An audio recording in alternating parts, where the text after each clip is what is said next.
నమస్తే, నేను సిరి. బాలయ్య గారి డాకు మహారాజ్ సినిమాలో ఏదైతే దబిడి దిబిడి లిరికల్ వీడియో సాంగ్ ఎప్పుడైతే రిలీజ్ అయిందో అప్పటి నుంచే ఆ సాంగ్ మీద చాలామంది ఒక ఇంత అయిష్టత చూపెడుతున్నారు. ఏదైతే శేఖర్ మాస్టర్ గారు కొరియోగ్రఫీ చేశారో అది అంత బాగాలేదన్నట్టు కూడా కొంతమంది విమర్శిస్తున్నారు. అసలు ఎందుకు ఈ విమర్శలు వస్తున్నాయి? ఇంతకుముందు గతంలో కూడా చాలామంది హీరోలు అలాంటి పాటలకి చిందులేసినా కూడా ఎందుకు పర్టికులర్గా బాలయ్య బాబు పాటనే బాగాలేదు, కొంచెం శేఖర్ మాస్టర్ కొరియోగ్రఫీయే బాగాలేదని ఎందుకు మాట్లాడుతున్నారు అనే అంశాన్ని మనకు వివరించడానికి మనతో పాటు ఉన్నారు ప్రముఖ సినీ క్రిటిక్ విజ్ఞాన్ గారు. నమస్కారం సార్. నమస్తే సార్. ఇప్పుడు చూస్తుంటే ఎప్పుడైతే బాలయ్య గారి డాకు మహారాజ్ సినిమాలో లిరికల్ వీడియో ఏంటంటే దబిడి దిబిడి అని చెప్పేసి ఊర్వశి రటోల్లా ఇంకా బాలకృష్ణ గారి ఇద్దరి కాంబినేషన్లో సాంగ్ అది రిలీజ్ అయిన కొన్ని గంటలు అంటే నిమిషాల్లోనే చాలా వరకు వ్యూస్ వెళ్ళిపోయింది. దాని తర్వాత చాలా వరకు నెగిటివ్ విమర్శలు ఎక్కువైపోయాయి. ఎందుకు బాలకృష్ణ గారు ఇలా చేశారు, ఎందుకు శేఖర్ మాస్టర్ గారు ఇంత ఇలాంటి కొరియోగ్రఫీ చేశారు అన్నట్టుగా మాట్లాడుతున్నారు. దాని మీద మీ అభిప్రాయం ఏంటి? సంక్రాంతికి కాంపిటీషన్ హెవీగా ఉంది. ఓకేనా, 3 సినిమాలు. వెంకటేష్ గారి సినిమా ఆబ్వియస్లీ ఫ్యామిలీని ఆదరిస్తారు, హిట్ అవుతారు, అందరికీ తెలుసు. దాన్ని నెగిటివ్ చేసినా నెగిటివ్ అవ్వదని తెలుసు, అవునా? సో ఇప్పుడు గేమ్ చేంజర్ హిట్ అవ్వాలి అంటే దానికి ఉన్న కాంపిటీషన్ ఏంటి? డాకు మహారాజ్ ఇమేజ్ని దెబ్బతీయాలి. సో గేమ్ చేంజర్ కోసం దీన్ని నెగిటివ్ చేస్తున్నారు, అంతే కదా? ఖచ్చితంగా అర్థమవుతుంది. ఎందుకు అర్థమవుతుంది అంటే ఆ స్టెప్ ఎబ్బెట్టుగా ఉంది. నెంబర్ 1 కంప్లైంట్స్, స్టెప్ ఎబ్బెట్టుగా ఉంది. అమ్మాయిని పట్టుకొని అక్కడ తాకడం ఏంటి? నెంబర్ 2 అండ్ కంపోజర్ శేఖర్ మాస్టర్కి బుద్ధి లేదా? అసలు ఈ వయసులో బాలకృష్ణకి ఇది అవసరమా? అవును, మా 3 సార్లు ఎమ్మెల్యేగా గెలిచి ప్రజాప్రతినిధిగా ఉన్నాయన ఇలాంటి స్టెప్పులా చేసేది, రైట్? అమ్మడు లెట్స్ డూ కుమ్ముడు అమ్మ ఎక్కడమ్మా కుమ్మింది? దానికి కూడా శేఖర్ మాస్టర్ అనుకుంటా కొరియోగ్రఫీ. ఎవరైనా కానీలే, ఎక్కడ కుమ్మింది? అసభ్యంగా తాకలా నువ్వు అంటే మీ సినిమాలో ఒక హీరో చేస్తే నచ్చింది, ఇంకో హీరో చేస్తే ఎందుకు నచ్చలేదు చెప్పు? అంటే ఇక్కడ మాట్లాడేది ఏంటంటే ఇందాక మీరు అన్నట్టు ఆ స్టెప్ ఏదైతే ఉందో అది కొంచెం చూడ్డానికి అంత ఐ ఫీస్ట్ అంటే అమ్మడు లైట్స్ కుమ్ముడు చూడ్డానికి ఐ ఫీస్ట్ గా ఉందా? ఆమెను ఇక్కడ కుమ్ముడు అంటుంటే అమ్మాయిని పట్టుకొని బాగుందా? ఎంజాయ్ చేశారు కదా అమ్మడు లెట్స్ డూ కుమ్ముడు అని. దెన్ సో ఇది అది ఒకటే అంటారు. నేను ఇదేదో ఒకటి అనట్లేదు మా, అది నచ్చినప్పుడు ఇది ఎందుకు నచ్చలేదని అడుగుతున్నా. అక్కడ నువ్వు యాక్సెప్ట్ చేసినప్పుడు ఇక్కడ ఎందుకు యాక్సెప్ట్ చేయట్లేదని అడుగుతున్నా. ఓవర్ గా ఉంది, లిమిట్స్ ని క్రాస్ చేసేసింది సాంగ్ అని అంటున్నారు. అంటే ఆ లిమిట్స్ ఏంటనే నాకు అర్థం కాలేదు. లిమిట్స్ క్రాస్ చేసేసిండ్రు బాలకృష్ణ గారు, ఊర్వశి రటోల్లా. అండ్ కొన్ని మీమ్స్ ఏవైతే ఉన్నాయో అవన్నీ కూడా పెట్టుకుంటుంది. ఆమెకి తెలుగు అర్థం కావట్లేదు, ఇలా బూతులు ఉన్నాయి, ఆమెకు కూడా అర్థం కావట్లేదు అని చెప్పేసి మాట్లాడుతున్నారు. దీనికి మాట్లాడదు, అక్కడికే వస్తా. వెనక నుంచి అమ్మాయి ఈ పార్ట్ నాభి కింది పార్ట్ అని తాకాడు.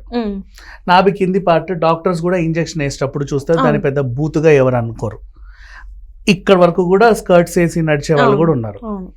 ఇదైతే ఇప్పుకోరుగా, ఇది బూతు. ఇక్కడ నువ్వు టచ్ చేయడం తప్పు కదా. డాక్టర్స్ అని ఇక్కడ వేస్తారా ఇంజెక్షన్లు? దెన్ మరి ఎలా బాలకృష్ణ చేసింది ఎలా తప్పు? నెక్స్ట్ ఆ డైరెక్టర్ చేయమన్నాడు కాబట్టి ఆ సాంగ్ చేశాడు. డాకు మహారాజ్ అంటే ఏంటో చరిత్ర తెలుసా? దొంగ మహారాజ్. అంటే ఆయన చాలా మందిని విచక్షణ రహితంగా అందరినీ దోచుకుంటూ ఏవేవో చేస్తా ఎప్పుడో ఎవరికో మంచి చేశాడు. అది ఆ చరిత్ర. యాక్చువల్గా ఆ విచ్చలవిడితనంలో తిరిగినప్పుడు కూడా సిచ్యువేషన్లో ఈ సాంగ్ రావచ్చేమో సినిమాలో. అప్పుడు సినిమాకి అవసరమేగా. హీరో ఆ టైంలో ఆ సీన్లో ఆ పర్టికులర్ స్టార్ట్ అయిన 10 నిమిషాలకో పావు గంటకో, ఓకేనా, హీరో క్యారెక్టర్ అది ఉందనుకో, అలా చేశాడనుకో, ఆ క్యారెక్టర్ సంబంధించి ఆ సాంగ్ వచ్చింది అనుకుందాం ఫర్ ఎగ్జాంపుల్. అప్పుడు సినిమాకి అవసరమే కదా. ఏ విధంగా తప్పు? ఎంతో మంది హీరోయిన్లతో ఎన్నో గుండెల మీద పడుకున్న హీరోలు ఉన్నారు, బొడ్డు మీద ముద్దులు పెట్టిన హీరోలు ఉన్నారు, నోటితో పండును బొడ్డు నుంచి పైదాకా తెచ్చిన హీరోలు ఉన్నారు. ఉన్నారు కదమ్మా, లేరా? ఉన్నారు, చూసా. మనకి కొన్ని సినిమాలు అయితే ఆ పండ్ల మీదనే ఉంటే అయ్యో అంతెందుకు, నువ్వు ఆస్కార్ లెవెల్ ఆస్కర్ లెవెల్లో తీసిన సినిమా, ఇప్పటికీ బాగా కోట్లు కొల్లగొట్టిన సినిమాలో కూడా హీరో జాకెట్ టిప్పి మీద పడుకోబెట్టుకున్న పాటలు కూడా ఉన్నాయి. ఈ సీన్ ఎందుకు తప్పు అయిపోయిందప్పా అని ఆలోచిస్తే అప్పుడు ఆన్సర్ దొరుకుద్ది. హెవీ కాంపిటీషన్ ఉంది, భారీ బడ్జెట్ సినిమా వస్తుంది, దీనికి థియేటర్లు పెంచుకోవాలంటే కూడా వచ్చిన వాటికి థియేటర్లు తగ్గించాలి. ఇప్పటి నుంచే వాటిని నెగిటివ్ చేస్తే వచ్చిన ప్రతి అంశాన్ని మనకేమన్నా ప్లస్ అవుద్దేమో అని పుట్టినటువంటి వరస్ట్ పుకారి. అంటే ఇది జస్ట్ రూమరే అంటారా? దీని అంటే కావాలని ఒక్క సినిమాకి సంబంధించిన వాళ్ళు దీన్ని పైకి లేపుతున్నారు అంతే కదమ్మా. ఇంకా దేనికి? ఇప్పుడు నీకు వెంకటేష్ సినిమాని ఏమీ చేయలేరమ్మా, అది ఫ్యామిలీకి 100% దాని టచ్ కూడా చేయలేరు ఎవరు.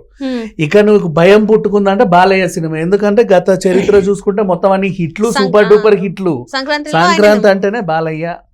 నెక్స్ట్ ప్రెసెంట్ అన్స్టాపబుల్ ట్రెండ్ కూడా నడుస్తా ఉంది. సంక్రాంతికి వచ్చిన 3 సినిమాలు కూడా ప్రమోట్ చేసింది బాలయ్య నెత్తినేసుకొని. ఎలా? అన్స్టాపబుల్ కి. వెంకటేష్ వచ్చింది అన్స్టాపబులే, గేమ్ చేంజర్ వచ్చింది అన్స్టాపబులే, చివరికి వీళ్ళ డాకు మహారాజ్ వచ్చింది కూడా అన్స్టాపబుల్ కి.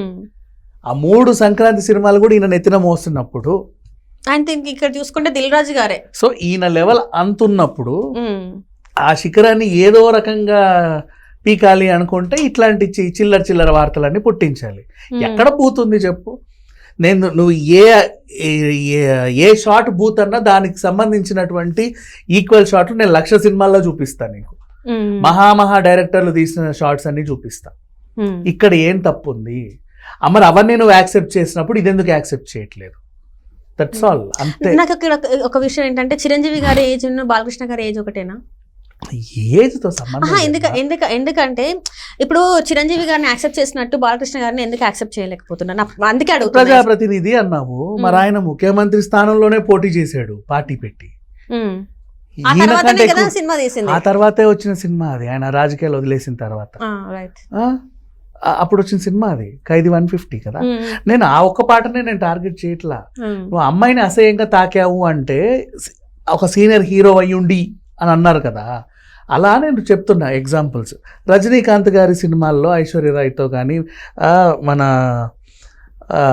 ఇప్పుడు ఇది చెప్తా విను, శివాజీలో ఎదగుత్తులతో గట్టిగా నన్ను గుండె ముట్టి వెళ్ళు అని ఉంది. ఎదగుత్తులు అంటే ఏంటమ్మా లిరిక్స్లో? నీ ఎదగుత్తులతో నాకు గట్టిగా నా గుండె ముట్టని నన్ను గట్టిగా కౌగిలించుకొని వెళ్ళు. అంత పచ్చిగా రాసావు కదా, మరి అందులో కనబడని బూతు ఇందులో ఎందుకు కనబడింది? డాకు మహారాజా ఎందుకు బూత్ అయింది? దేనికయింది? ఎవరి దగ్గర ఆన్సర్ లేదు. అరిచేవాళ్ళు అరుస్తున్నారు, అందరూ అంటారు ఓ పెద్ద సంఘ సంస్కర్తల్లా లేచారు, అందరూ మాట్లాడుతున్నారు ఇట్ట అయిపోయింది అట్లా, అసలు ఇలా తీస్తారు, మొత్తం అన్ని సంఘాలు వచ్చేసాయి. ఈ అన్ని సంఘాలకి ఏమైంది? ఈ గత సినిమాలన్నీ వచ్చినప్పుడు నోర్లు ఏమయ్యాయి? ఇప్పుడు ఎందుకు వాగుతున్నాయి? గేమ్ చేంజర్ కి ఒక హైప్ రావాలంటే ఈ రెండిట్లలో ఏదో ఒక సినిమా, 500 కోట్ల సినిమా బతకాలంటే దానికి ఉన్న కాంపిటీషన్ ని ఏదో ఒకటి చేయాలి. కాబట్టి ఈ అంశం దొరికింది. నీ అంశం గురించే మాట్లాడుతున్నా. నా క్వశ్చన్ ఆన్సర్ చెయ్యి. ఎవరైనా సరే వాగే ప్రతి గాడిదని అడుగుతున్నా, నేను వేస్తున్న ప్రతి నోరుని అడుగుతున్నా, డాకు మహారాజు మీద పడి ఏడ్చే ప్రతి ఒక్కరిని అడుగుతున్నా. ఈ గత సినిమాలు అన్నప్పుడు వీళ్ళ అనుభవం ఏమైంది? వీళ్ళ నోరులు ఏమయ్యాయి? వీళ్ళ సంఘ సంస్కర్తల ఈ జ్ఞానం ఏమైంది? ఎన్ని సినిమాలు? నేను అన్ని ఎగ్జాంపుల్సే చెప్తా. సీనియర్ హీరోలవే చెప్తున్నాను, మళ్ళీ మిగతా వాళ్ళని కూడా నాకు వద్దు. సీనియర్ హీరోలవే ఏమయ్యాయమ్మా అప్పటంతా చెప్పు. ఇలాంటివి ఉన్నాయి. సో చూసే కళ్ళని బట్టి ఉంటుంది. సినిమా చూసేవాడు హ్యాపీగానే చూస్తాడు. ఇప్పుడు నువ్వు ఇది పెట్టావు కాబట్టి చాలామంది ఇట్లా చూస్తారు. అవసరమైనకి అది క్రియేట్ చేసి ఆయన క్రేజ్ని దించితే వీళ్ళ క్రేజ్ పెంచుకోవాలి. Right. Thank you so much.